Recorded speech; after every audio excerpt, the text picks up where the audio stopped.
G'day YouTubers, Michael from BeYourBestSelf.fitness here. Today's video I'm going to cover the bodyweight squat.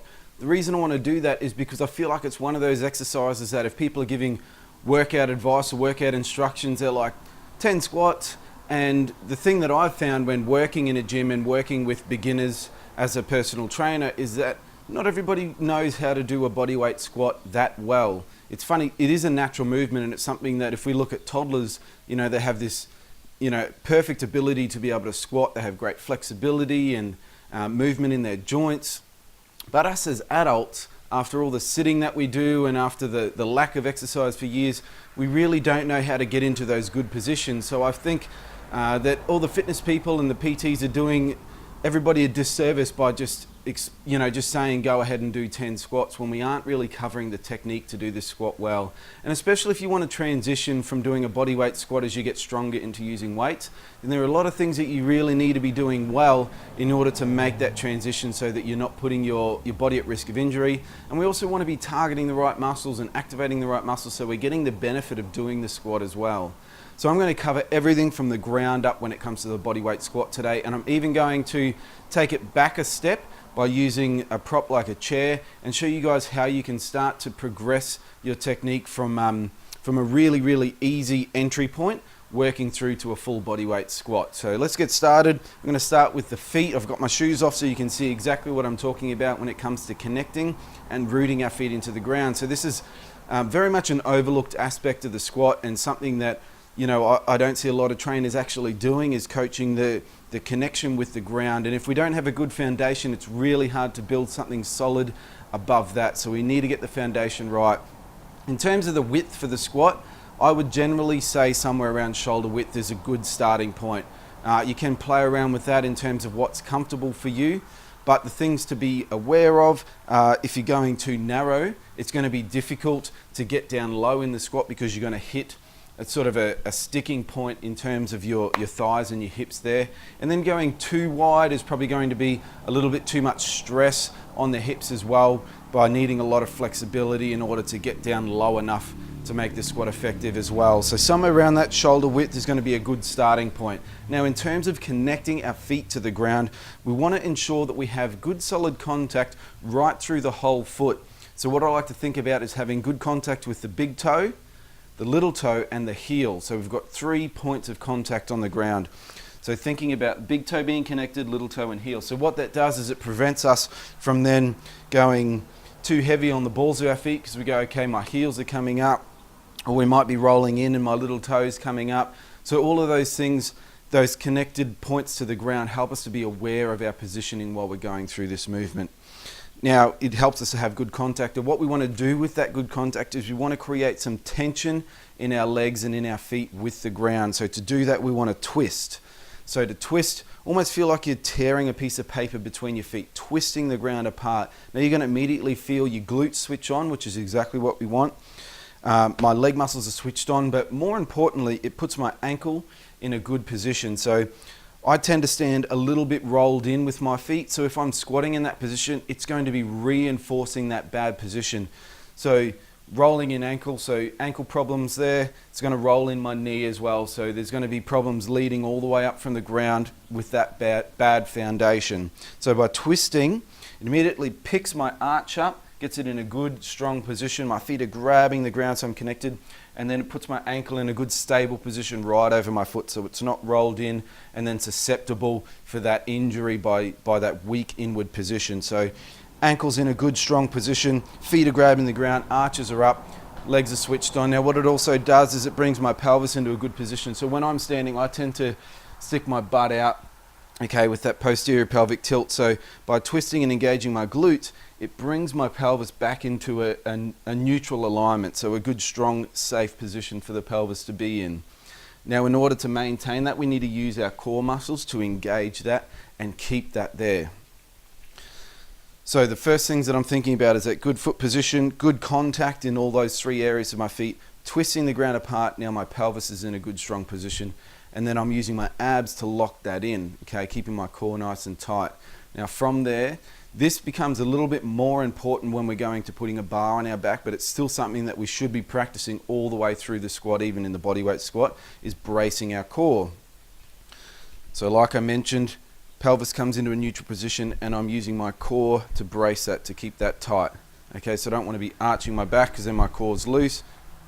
So nice tight core brings my rib cage down into a strong position. So now my whole spine is in a good neutral position. To reinforce that stability through my core, I want to try and breathe into my core, into my stomach. I'll show you side on. So normally a lot of times we'll breathe in the chest, and you see that immediately breaks that neutral spine, okay, filling up my chest. I want to try and breathe with that braced core into my stomach. So you can see here, filling up my abdomen with air. So that creates abdominal pressure, and it's almost like wearing one of those weightlifting, powerlifting belts. You're creating your own belt. You're creating your own stability throughout your core to maintain that neutral position throughout the whole movement. So like I mentioned, that's important when it comes to having a bar on our back, but it's still important when it comes to a bodyweight squat because we want to be in good neutral spine position throughout the whole movement. Helps us to be more efficient with our technique, okay, but it also helps to protect from injury as well. So we don't want our spine in a compromised position, especially when you're in your 50th rep for the squat or something like that, you're fatigued, you still want to be in good positions to avoid injury. Alrighty, so that's from the ground all the way up through our core. The next thing we're going to look at is the first or initial movement of the squat, and that's the breaking of the hips and the knees. So a couple of the issues that I see with the people that I'm working with is a lot of times people will squat from the knees, so break at the knees, and immediately that we run out of ankle mobility there, you just hit a wall, you become stuck. And then in order to then drop the hips, it becomes this two-part movement and it becomes very unstable. People tend to lose their balance, or they'll just squat here, and we're really not getting the benefit out of a full squat doing that. So we want to initiate the movement simultaneously with the hips and the knees. Now what the hips are doing are sitting back. So if it was hips only, then we're going to be doing this good morning position, and if it's knees only, we're here. So we want to do that simultaneously. So we want hips and knees to break. So my hips go back and my knees break. Now the other thing I see people do is they're afraid for the knees to travel forward. They've heard this, don't let your knees go over your toes. And so then we're in this really straight shin position, sitting right back. Then your torso has to come right forward because all of this weight is behind your center of gravity by sitting back. So then you need to bring this weight in front of your center of gravity to counterbalance, and then people end up squatting like this. And I see a lot of that as well. So the prop I'm going to use is going to help to reinforce some good positions there, but just to get started, we want the hips and the knees to break, so the hips are coming back, the knees are breaking. Now the trick with the knees, because we're screwing the ground in, we've got that tension, that's going to help our knees to track out on a good line as well. So what happens with a lot of times is, a lot of people is that the knees come in here, okay, and we get trapped here in the hips, and it's also a very weak position for the knees. So by screwing the ground, sitting back and breaking at the knees, my knees are coming out here, and that creates room for me to get down low in the squat. If my knees aren't coming out, then I get stuck. My hips just hit my thighs right there. So the knees are coming out, ankles, arches, knees are all in a good strong position, stacked over each other, and then I've got room for my hips to come down and sink in between there as well. So from side on, good contact, screwing the ground, brace core, big breath into my stomach to reinforce that. Hips and knees are breaking and knees are going out.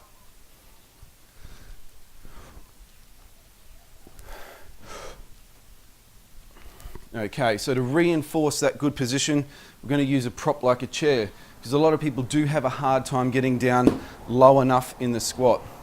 The problem with squatting too high is that the first half of the movement, the top half of the squat, is very quad dominant. But if we want to engage our big muscles like our glutes, and if you're females out there that want to build the booty, then we want to squat lower to really engage the glutes in the lift. So this is what we can do to start reinforcing that hips back position by controlling our depth, so that we're not afraid of falling, so then we tend to lean forward, and then we're not really getting down. You feel like you're going low, but it's really just your head coming down. So by using the chair, I encourage my clients to sit back onto the chair and then up. So this helps me to mentally to relax in the fact that I'm not going to fall, and I can just focus on good position, still screwing the feet out, hips back, knees break. Okay, and then you want to set this height, you want to set this at a height where it's not too low so that then you're falling onto it, because we're not reinforcing anything at all. So I want it to be in a position where I can maintain tension. So I'm still screwing my feet out, I'm still locked in, all of this is engaged, core's still engaged. So what I'm doing now is reinforcing that by my muscles being under tension in that good position.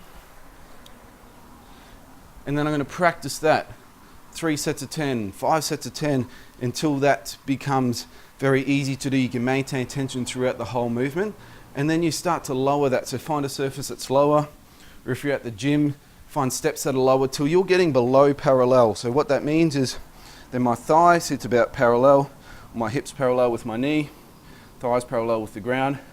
If we can get below that, I'm really starting to engage my glute muscles in there. They're big muscles, they're powerful muscles, so we want to utilize those in order to get stronger in the squat. So then you get to a point where you can be below parallel, still maintaining tension, everything's still tight. Now I'm squatting efficiently and effectively.